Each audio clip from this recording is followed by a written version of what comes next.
In Anno 117 Pax Romana, you become a governor for the Roman Emperor. He sends you out into the open ocean to expand the empire. But it all starts with a simple settlement. Anno 117 is a real-time, open-world city builder game where you grow an empire and an army, and then, if you choose, go to war. This is the 8th entry into the franchise, and the experience shows. The graphics are beautiful and polished, the construction is well thought out and intuitive, and the tech trees are deep and meaningful. This game has turned out to be one of the most fun games I've played this year. And if it ends up sounding fun to you, I've tossed the link into the description so that you can check it out for yourself. And massive shout out to Ubisoft for partnering with me on this video. This game offers 2 different modes. You can play the campaign, single player or co-op, where you go through the story of finding out that you've been elevated to the position of governor of a small island in the Mediterranean. You are tasked with rebuilding the once great city that was long lost to a volcanic explosion decades prior. All that remains now are the ruins of a once great civilization. Alternatively, you can play the endless mode, which is what I'm going to focus on today so that I don't spoil the campaign. When jumping into the endless mode, it lets you know that you can play with friends in co-op or in competitive mode. The first choice you have to make is your portrait. What do you want to look like as you're playing the game? I'm going to go with this grizzled looking guy right here. It looks like he's seen a war or two already, and that experience could come in helpful here. Next, we get to choose the difficulty. What kind of an experience do you want? With the options being normal, advanced, and veteran, which are primarily going to impact things like how much currency you get back when you refund a building, how fertile the lands are, and how difficult the incidents are to deal with. We'll talk more about those in a moment. And for you fans of city builders out there, you can come in here and fully customize all of the details of this game. You can change the game world type. If it's the archipelago, an atoll, rift, corners, island chain, right? These are all going to change the landmass layout that you're going to encounter while you're playing the game. You can change the game balance, the game start, and so on. The next choice you're met with is which NPCs you want to face off against. The different NPCs have different stats associated with them that are going to change things like their military power, how fast they progress, right? And there's basically 3 tiers of difficulty that you can encounter from these NPCs. Alternatively, you can invite one of your friends. If you have a friend in this game, you can invite them to the game, and that's where multiplayer is going to come into play here. And then finally, you get to choose the province that you're going to play in. Do you want to play in the beautiful, lush lands of LATIUM, which are going to be these beautiful emerald isles in the Mediterranean? Or do you want a more difficult challenge in the islands of Albion, where the lands are more hostile and so are the enemies? Today, we're going to go ahead and go with LATIUM just because it's so gorgeous and it's just a real pleasant vibe to be in, and you're not limited to the region you start in. So while we will start in LATIUM, we will eventually expand into Albion so that we can get resources and technology from both areas. So we start here, just us and our little settlement in this great ocean here. You can see if we go too far away from our ship, we've got the fog of war, so we can't see what's out there yet, but we'll go ahead and explore that momentarily. The first thing it's telling us is that we're going to need timbers. So we're going to put a woodcutter into the woods here. You can see when you move it around, there's a number that shows you out of 80 how well you've placed this right here. So you'd like to have at least 80 out of 80 when you place this. And when you make a road to it, it's likely going to eat into that. So you want to go a little above that as well. So there's our woodcutter. And we're probably going to want more than one of these because I imagine this budding city is going to need quite a bit of lumber. Now these guys are going to chop down the wood, but we also need a sawmill to refine that into something we can actually build structures with. So go put a sawmill right here, and we're going to connect to these with a road. And there we go. Now we also need to connect these to our trading post. And here you see the symbol over top of this. That means we don't have a warehouse in range. So we're going to go ahead and put a warehouse there. Generally speaking, it's nice to have a warehouse near production facilities because you can actually see in real time the guys that are making trips to and from the warehouse. So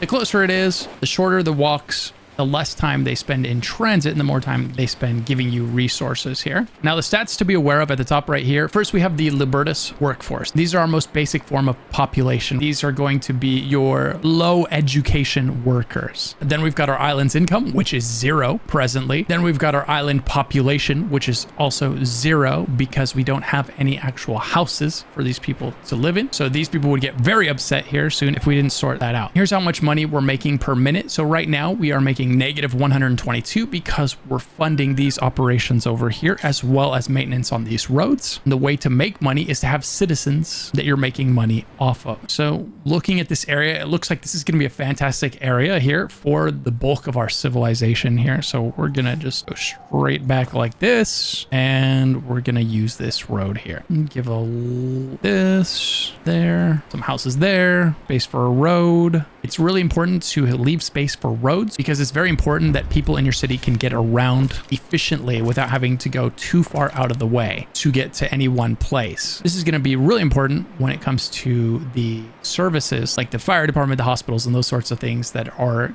keeping your town running and operating safely. We've got some houses, so we unlocked our first builder here. He gives us access to the fishing hut, which is going to give us sardines and porridge. So the reason these two things are important is because if we click on a house here, this is a LIBERTUS residence, which is telling us it gives us the LIBERTUS workforce. And if we click on this arrow here, it shows us that in order to upgrade this to the next tier of workforce, which is also simultaneously going to unlock the next tier of buildings and structures, we need to fill all three of these meters right here. The first one can be either filled with sardines or porridge. The second one can be filled with a market or a tavern. The third one can be filled with tunics or hats. We can choose to specialize in one of each of those categories or go into both. It's totally up to you. So first thing we're going to do here, because we're right here on the coast, we're going to take advantage of that, and we're going to get some sardines in this place here. Get a couple of those up and operational. And we're also going to have an oat farm. Now, farmland, just like in real life, takes up a lot of space. So we're going to put this over here, and we'll put our farmland out here. So when you click on this, it tells you the two things you need in order to make porridge. First, we need an oat farm. So we place that here. Now, when we click on our oat farm, it tells us that we can make 80 oat fields. And I highly recommend making that many. So we'll go ahead and we will do that. Boom. There's our 80 oat fields.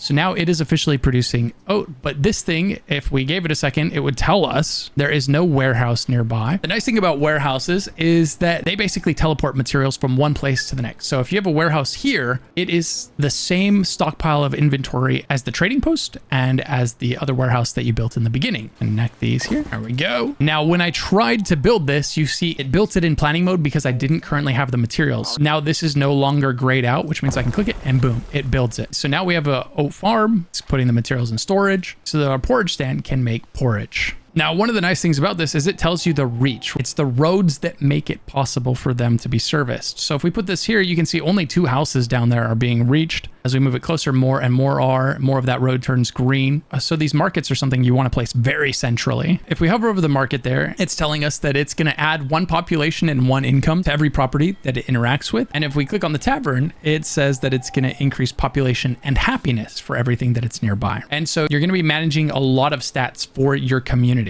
Their happiness, their health, the economy, and also flammability. If your town is too flammable and you don't have proper measures in place, it will burn down. This game does have disasters that can happen. So we'll go ahead and put our market here. And now we've got our first request. A LIBERTUS passes straining under a heavy load of timber. He carries the hopeful air of someone who has recently celebrated his freedom from slavery. So we can either seize his goods, buy his supply from him, or just wish him well. We're going to go ahead and buy his supply because we've got a lot of cash, but we are short on wood right now. And he's very thankful for that. Now we can finish this construction here. If we click on these buildings, we see that we've got 2 of 3 of these filled, and you've got 2 of 3 here. It says we got both of them from this one, and we will have both of them filled. So it's turning white, but we don't have either of these ones filled. So let's go ahead and address that issue. So in order to make tunics, it says we're going to need a hemp farm and a spinner. So we notice the spinner gives area of effect increase. So this is something we want to place near these buildings, whereas the hemp farm does not give any bonuses or debuffs. So we're going to put it out here in our farmland. Okay. And we'll go like to this. There we go. And extend the road to that one right there. Great. Now we can put the spinner here. And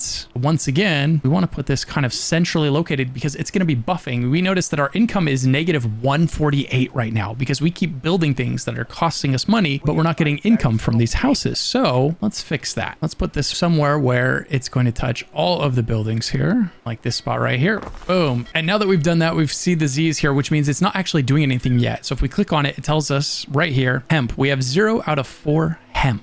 And then it says our island storage has 0 out of 75. We're missing hemp. So the reason for that is, there it goes. It just delivered the first load of hemp right there, and now it's heading back. So now when we come over here, he's driving down to pick up that load of hemp from this storage. And when he gets back up here, it'll start producing, and its area of effect buff for this area will activate.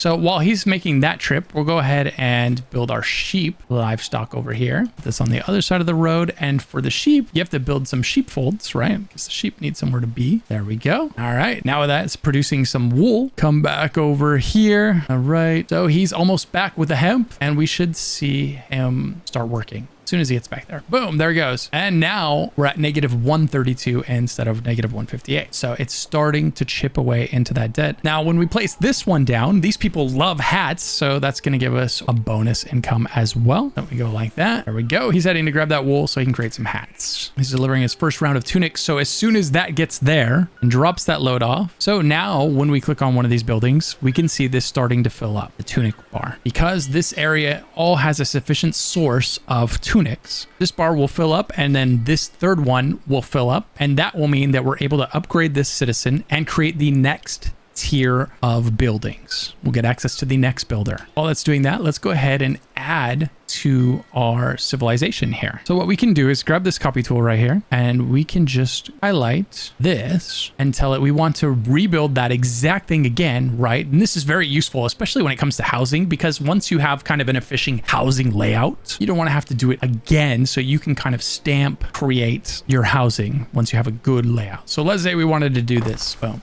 There we go. Now we've just doubled the amount of housing. It's all getting access to these buffs here. Whoops, this town is not connected like that. Let's connect these crossroads. Now this is servicing both. Actually, we can move this over to here, and it's doing a better job of servicing both areas. Now there's a little gap in here. This will be nice to have for future buildings that are going to buff up these areas later on. So I'm okay with that. We are actually in positive income territory now with all of these things firing on all cylinders. And now we have access to City Watch. So City Watch is where we get all of the buildings that prevent crises from taking place, like fires or riots or disease outbreaks, right? These buildings are all going to come right here. So the Vigilus is going to be our fire department, essentially. We can put this right here. Now, any building that it's not reaching can and will catch fire at some point, okay? So the Vigils are something that you want more of instead of less of, right? I could almost cover all of them right here, but then I'd have these dead spots that will catch fire on the bottom right and the bottom left. So what I would rather probably do for this one here is extend this out like that. And now these ones over here are saying they don't have a road. A neat thing that you can do is you can choose the road tool, which is R on your keyboard, and you can hover over an area and it will put a road all the way around that. So this will save you some time in surrounding areas that you know you're going to want fully surrounded with a dirt road. Now we can place, basically what I'm trying to do is get this to just reach the middle here so that we have everything covered well enough. So I think right about here is going to accomplish that for me. Put that there. What are we short on? Oh, we don't have tiles yet. So the reason we don't have tiles for that yet is because we need access to the next building tier. So if we look here at this residence, we can upgrade this because we have filled at least one of the things in all three categories. So we upgrade that. Now we have a new tier of builder, the plebeian workforce. These will be the population. These will be the people that man the next tier of industries. So you're going to be balancing your population. You're always going to need some Libertus residents to man the farms, the sawmill, the lumber mill, right? All of that stuff. And then you're going to need more of the higher tier residents as you get higher and higher tech. Now, as soon as we upgraded that building, you'll notice we got access to the next tier of builder. So we click on her. She's going to give us the ability to make bread and garum. But also for our resource area down here, we have the ability to make tiles. So in order to make tiles, we need three things. We need a source of clay, we need a tiler, and the tile refinery is going to need a charcoal burner. When you click on it, you see all these icons pop up. That's saying that this building needs one of these in order to function. So this is conveniently right along the road right here. So we'll just go ahead and use this one. And it's saying that we are now at -2 plebeian workforce because we slapped that down. So let's go ahead and upgrade a couple more buildings here and get our plebeian workforce number a little bit more stable. There we go. Because we're also going to need more of them for the next few buildings we place down. Now the tile refinery doesn't have any positive area of effects, but it has a negative one, fire safety. safety. So you wouldn't want to place this next to your buildings because it's just going to make them more likely to burn down. So you'd want to place this out, you know, somewhere where it's not causing a massive problem for yourself. Go ahead and put it here next to our clay pits. And then we also need a charcoal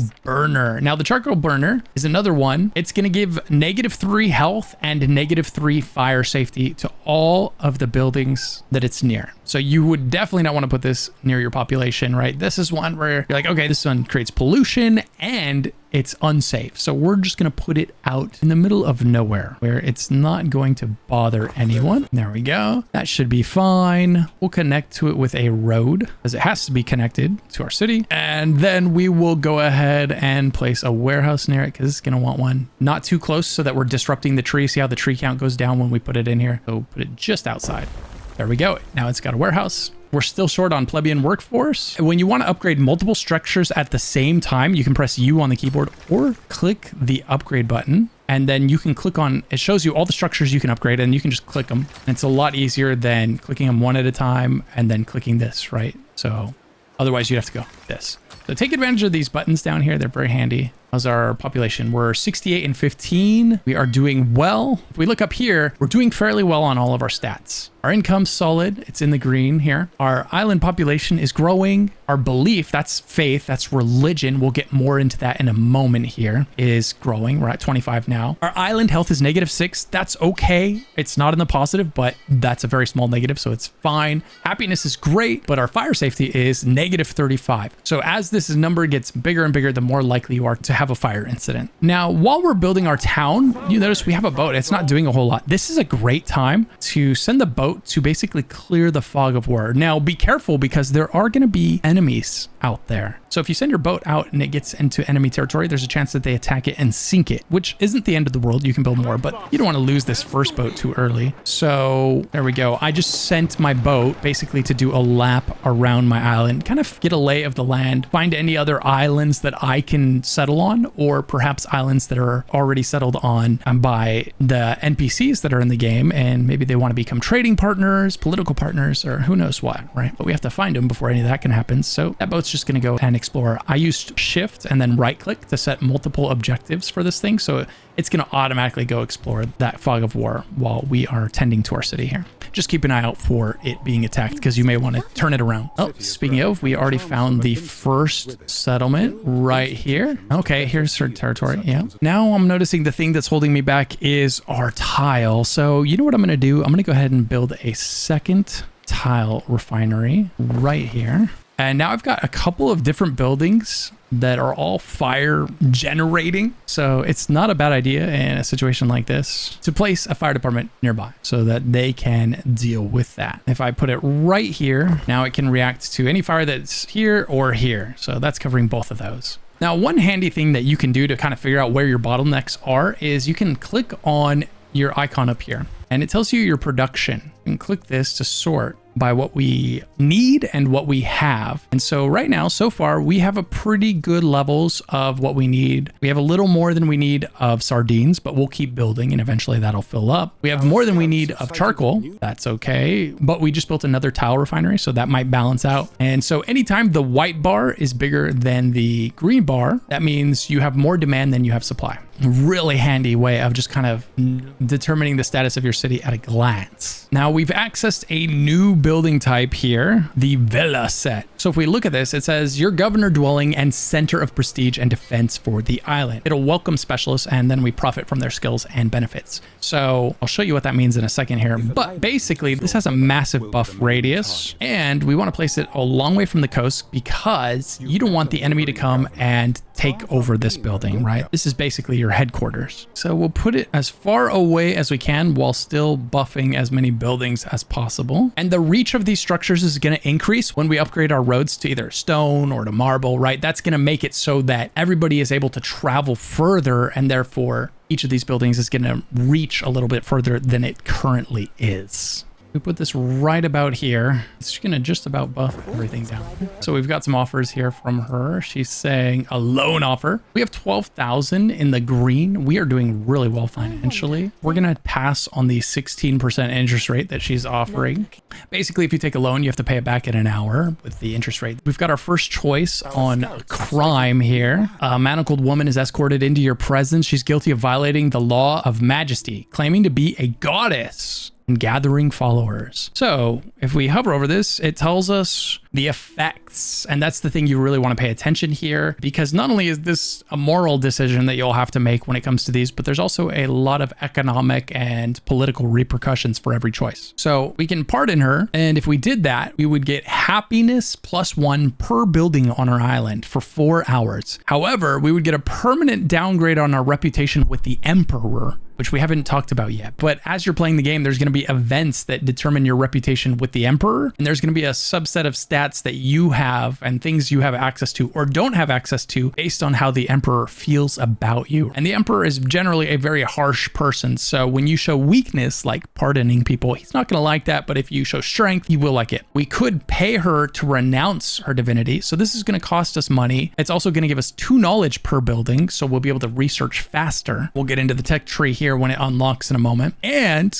the Emperor would like this. And then finally, Executor. The Emperor loves this. It gives us 10 reputation change with the Emperor, but happiness -2 per building, which is pretty significant even now. Lastly, we could just exile her and her followers to get no benefit, so there's no negative outcome. I think what we'll do is we'll pay her to renounce her divinity. We seem to have a very good income. It shouldn't take too long to get the 10,000 back that we spend on this. We get a permanent buff with the Emperor, and then we also get a good bit of knowledge. So you have encountered Lucy Ma. Rumor has it she is the daughter of a silk merchant. How do you wish to respond? Extend us polite greeting. Oh yeah, we ran into her earlier, so we'll just extend a polite greeting. Here's the islands we found so far. So there's this one right here. Now, when you find an island, what you want to look at is the resources it has, and that's going to determine whether you want to settle or not. Basically, you don't want it to have the same ones that you have. You want it to have new resources, because there's no point in having another island with the same exact resources on it. This one down here looks fantastic. This is looking like a really strong candidate for a base. It's got mackerel, resin, olives, grapes, and even marble and oysters, which, I mean, very little redundancy. I have oysters, but that's it. So yeah, I think I'm liking that one. Before one of our buildings burns down, let's go ahead and upgrade this. All right, our research tree has unlocked, so let's take a look at that. Okay, here we go. There's lots of branching paths, different ways that you can go. Trading post improvements. Upgrading your trading post to the next tier adds more loading ramps to avoid congestion and increases the island storage capacity. That's huge. We're going to go ahead and take that. And right here, it says that we have 218 knowledge per minute. So this item right here takes 4,800 knowledge to unlock. So we're chipping away at that at 218 per minute. The more knowledge we get, the faster we can expand this tech tree. Similarly, belief. Right now, we have very little belief, -43 in fact, because of the decision we just made regarding the woman that thought she was a goddess. We got -1 belief per structure on this island right now because we did that, the choice we took. But we can still choose a god. And so the god that we choose is going to increase the production of the things listed here. So if we take series, we get a buff to these items, and it buffs the entire chain for these items. So it would buff bread production, flour production, and wheat production, right? Same with our porridge and our oats and so on. We could alternatively take Neptune to buff things to do with the sea, like fish, garum, oysters, seashells. Then we've got Mars, who's more based around combat and war. So he's gonna up your weapons production, your armor production. And then there's more in here that you have to unlock. These other gods you have to unlock by getting to them and doing the right things in the game, because there's certain things in this tree that are locked behind decisions you make on Albion. Now, we haven't expanded to Albion yet in this game, but later on we're gonna have the opportunity to do that. Now, this fire department is only getting this half of the city, so the other one is sure to burn down if I don't do something to address that.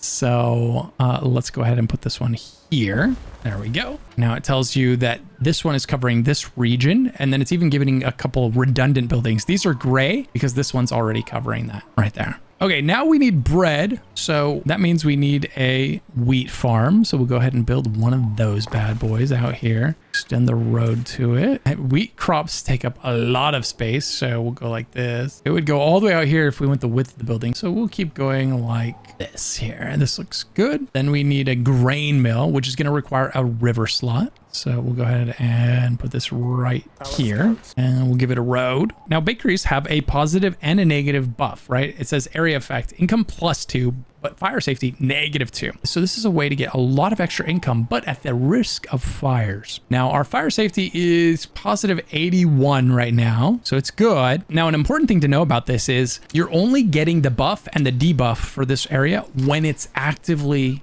working, right? So when this thing is firing, this thing will be green with the cylinder rotating around it, like for instance this one right here. See how it's on, it's running, so then it's projecting the buff to everything. If it's like this one where it's inactive because it doesn't have all the ingredients yet, it's not going to be rotating, the percent bar is not going to be filling, and the buff is not going to be given out to the nearby properties, nor is the debuff. The whole reason for building bread or garum is this tier of resident needs that in order to be upgraded again.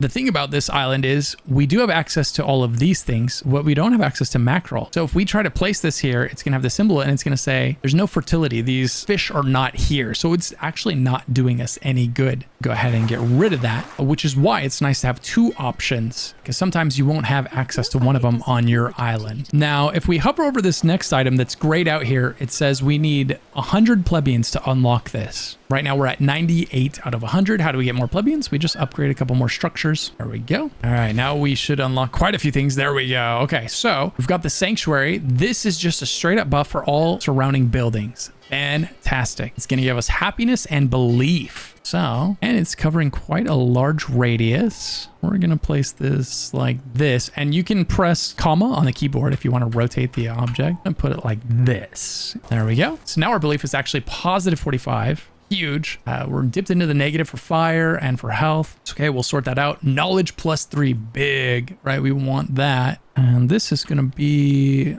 like this, I think. There we go. Which has taken our knowledge up to 319. Massive boost. So if we go to our research area, you can see that this is now going to be done in 5 minutes and 38 seconds, much faster than it was saying earlier. And what we can do is we can go ahead and click on the future tasks. We don't want it to never be researching something. If we wanted, we could click on everything back to back right now, and then it would just go through them in the order that we clicked on them. Really nice to have. So I actually want this storage capacity for the island. The game's telling me you're in debt. If the debts ramp up, the Emperor may revoke your title, ending the game. I'm back in the positive. I just went briefly into debt building these rather expensive buildings here. And so that's what happened there. Yeah, this one was 1,000 and this one was 1,500. So they cost quite a bit of currency. That's what happened. But now we're back in the green already because we do have positive 249. Now the new thing that we have access to is the sandals, which is great because we're going to need sandals or soap. So our island does have access to lavender. So we could go the soap route if we wanted, and then you don't need anything special for this one. The nice thing about the sandals is the area effect is purely positive and it gives income +1 to all the buildings near it. The soap is also nice for a different reason. It's gonna give you some health, which we are in a negative on. We have plenty of happiness, so we could trade a bit of happiness for some health on some buildings if we wanted to. Just kind of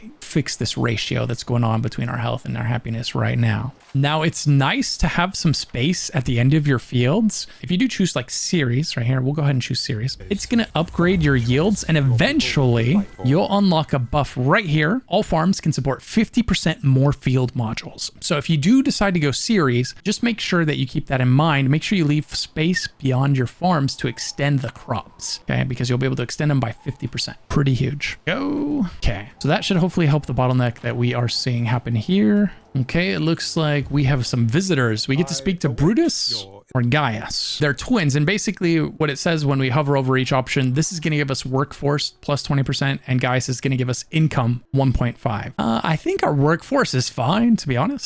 So I think we're going to take the income here in this case. And if we click on this building here and click, there he is, GAIUS. So this is where this building comes in handy. So not only is this building giving us prestige, which is just basically one of the many stats that your fellow people in this world, the other NPCs, you know, the competitors, how they judge you. Prestige is 1. You know, your town's happiness is one way they judge you. Your town's health is one metric by which they judge you. If you have really unhappy citizens, they might say, hey, I'm not willing to be allies with someone that treats their population like that. Okay. Same with prestige. It's just one more stat where if you have really high prestige, then they respect you. If you have really low prestige, they don't respect you for that. So we'll go ahead and we'll put him in there. Now every building it's touching is giving us income. Now our income is up to 343, trucking along. Okay, now let's get this sandal shop up and running here. So we're gonna put a salt pond, put that right there. That has to go in the water. A pig farm. These stink. You'll notice all the down arrows when we put it near town. So this is something you kind of want to sequester off by itself because it's going to make people unhealthy. So you can dedicate an area for things like that where it's like, okay, you know, we'll just put this out here in the boonies, give them a warehouse. And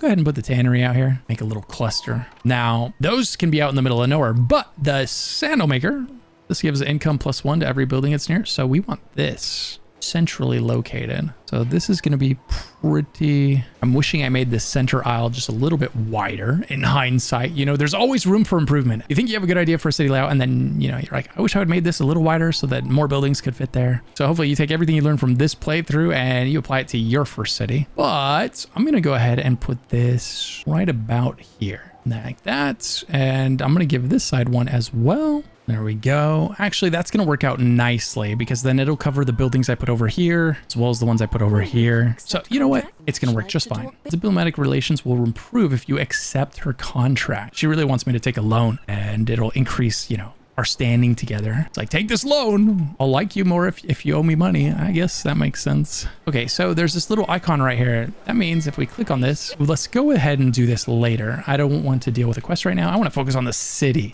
So next we either need AMPHORAE or olive oil. So in order to unlock those, we need 300 plebeians. So we better get upgrading again.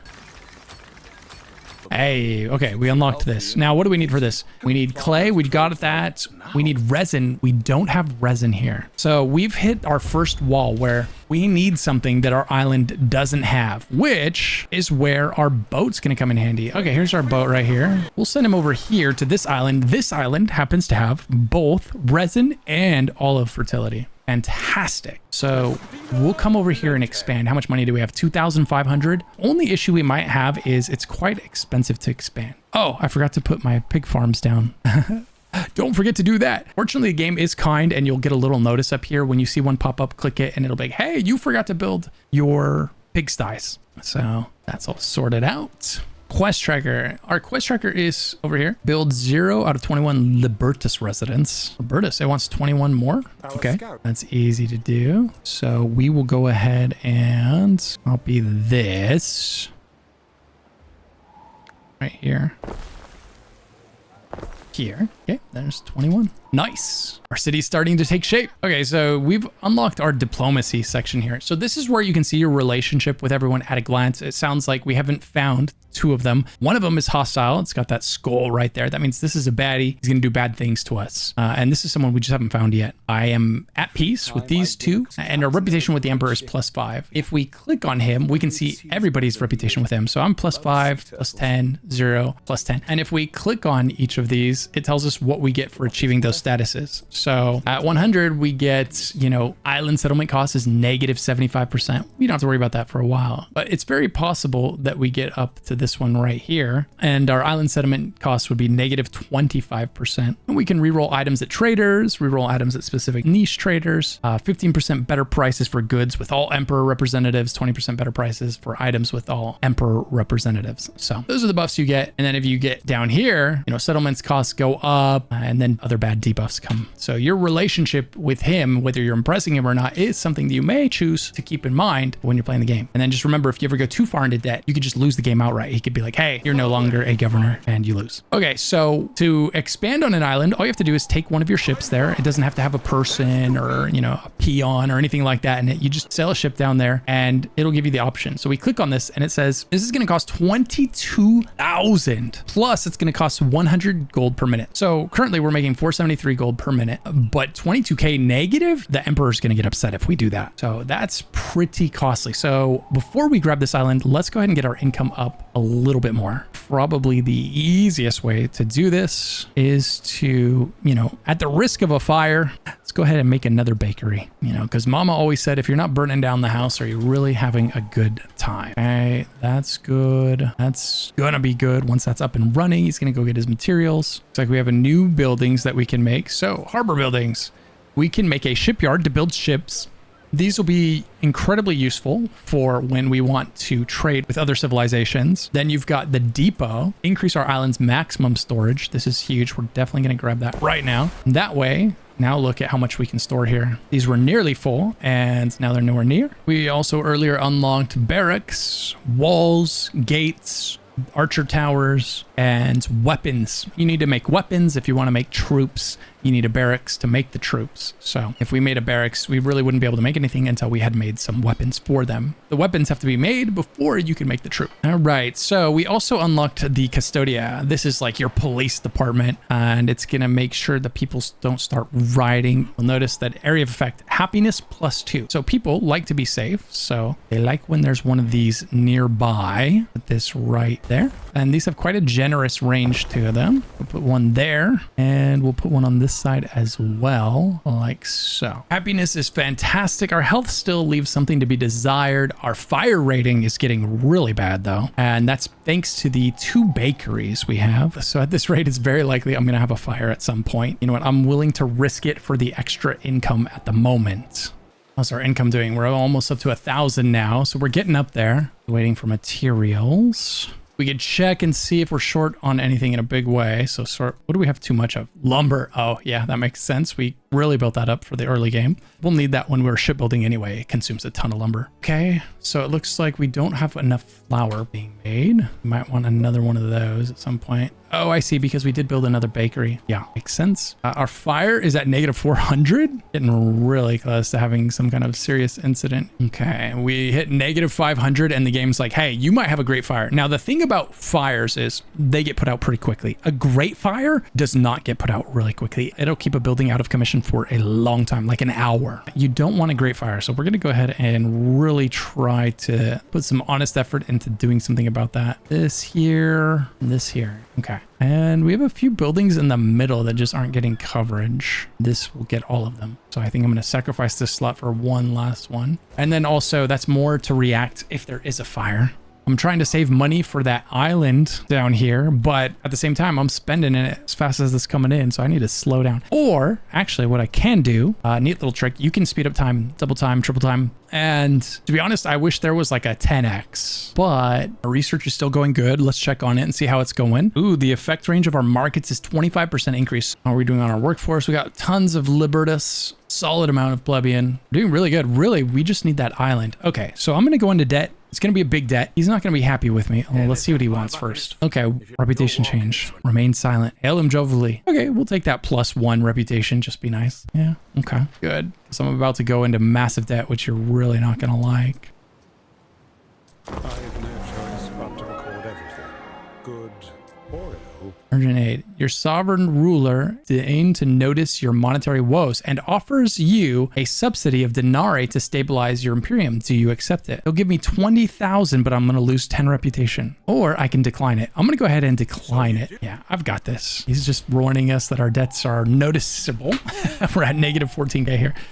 Yes, yes, they are. Now, we came all over here so that we could build one thing. So let's go ahead and build it. Oh man, that reminds me. I should have brought the materials I need to build it. So this is going to require lumber and tile. So we're going to grab our ship. He's got 2 spots. We can load him up with a full load of lumber and a full load of tile. It's a bit of a journey home. You received an offer of non-aggression pact. A non-aggression pact prevents war declaration between 2 parties for a limited time.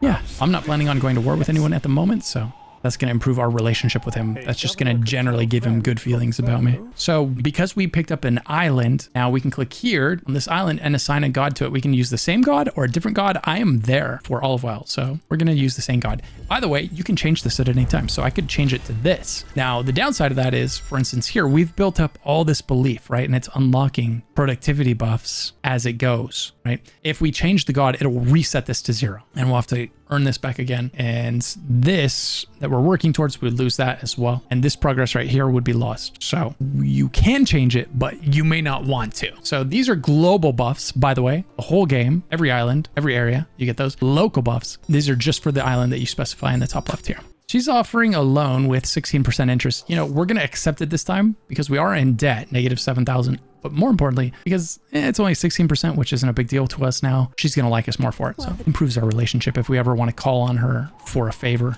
down the road. Our ship's here. We click on the ship, click this button right here. And now we can put items in here. So we needed lumber and we also needed tiles, which I wish we had more of to take over there, but hey. Okay, and over here, what we're gonna need to do, because this is just gonna be an issue, is we need to basically build a new civilization real quick.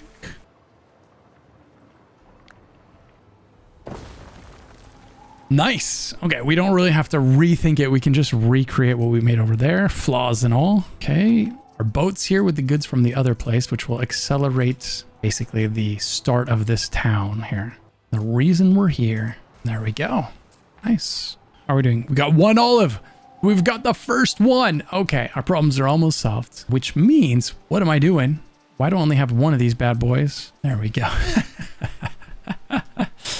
But hey, it works. All right, so now what I'm going to do is I'm going to set up a trading route for this guy. These are really important in this game. So the way we do this is we say create trade route. Click on him, create trade route. And it says add at least 2 islands to the route. So what we're going to do is we're going to start here. We're going to pick up olives. Then we're going to go here and we're going to drop off the olives that we picked up. And we're going to establish the route. Now, boom, he just grabbed the 14 olives that were here and we'll grab up to 50 at a time. He's taking those over to the mainland. The mainland is then going to be able to use those. Let's see, did I build any of these yet? No. If you're not sure if you built something yet, you can just click the item. See if I click on the sandal maker and then you'll see a sandal pop up everywhere one is located. So I could put way more. Oh, there's one here.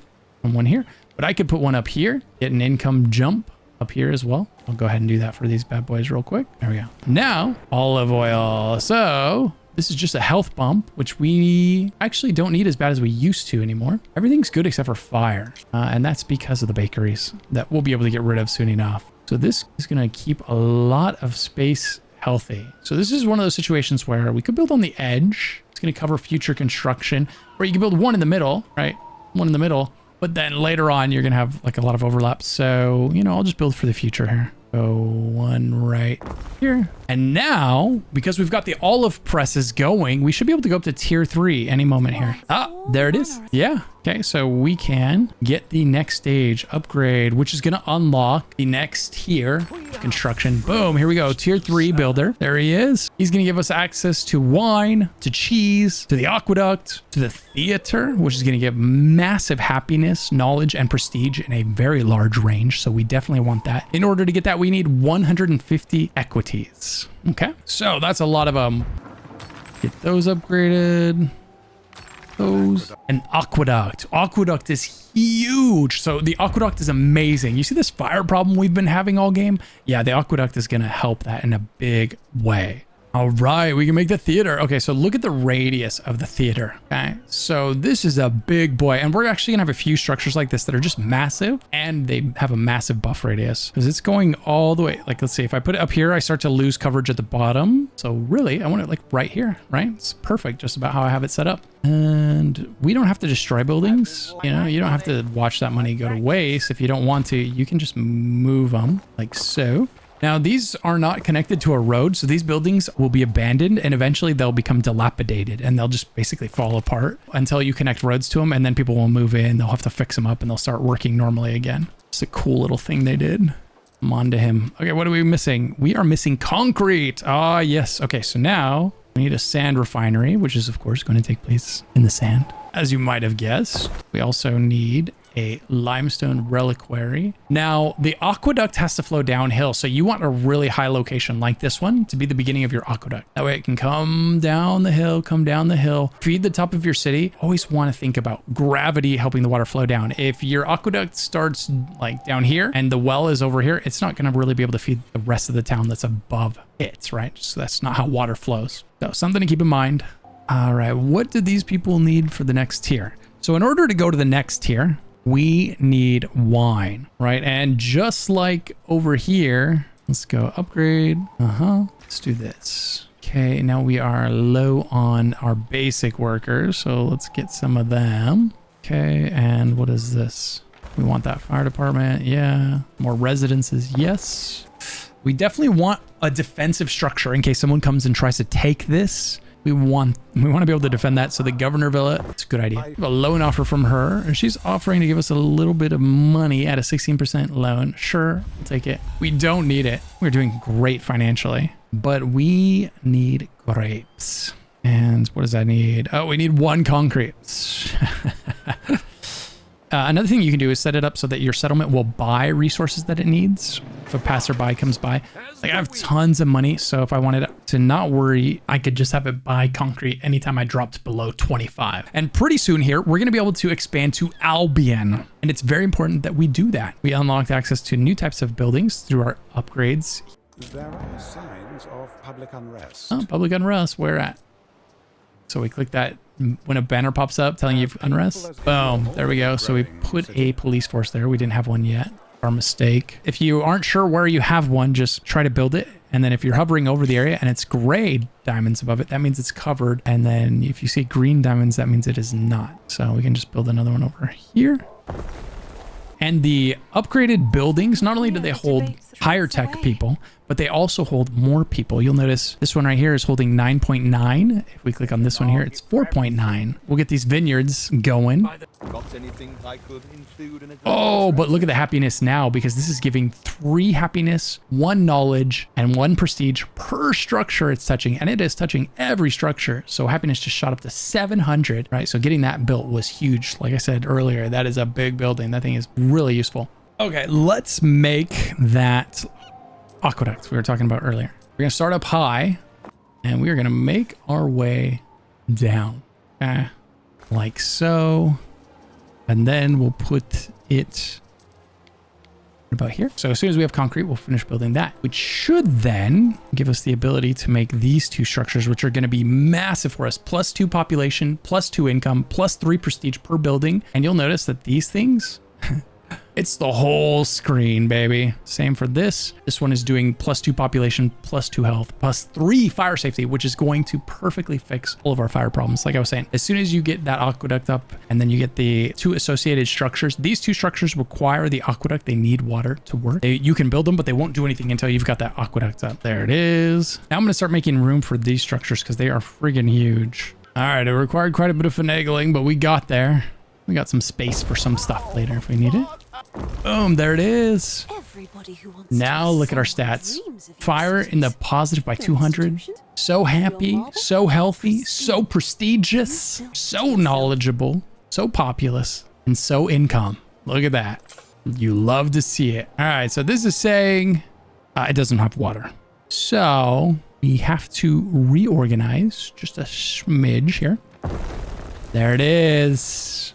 Now, I've mentioned Albion a few times. It's this other region that you can build in. To get there, what you're going to do is over here on this globe and come to the world. And if you click on Albion, it will take you to the Albion province. And here you'll have a ship that you can head out into the open sea with and explore and claim an island in this province. And this is going to be a completely different biome. It's going to have completely different buildings. It's going to have different resources. And this is how you're going to unlock different sections of the tech tree. If you look at it, there's going to be things in it like this one. If we hover over it at the bottom, it says requirement, choose the Celtic path in Albion and house smiths in your realm. So when you're leveling up your Albion base, you're going to be presented with the option to choose and preserve the Celtic path, or you can choose to impose the Roman. Excuse me, the Emperor might be listening. Or you can choose to spread the Roman ways in this region. There's no wrong or right answer. It really depends on what you want to unlock. And that's going to kind of determine the choice you make when it comes to choosing the Celtic ways versus choosing the Roman ways while you're in Albion. You can't miss it. When you're upgrading your buildings, it'll ask you this question.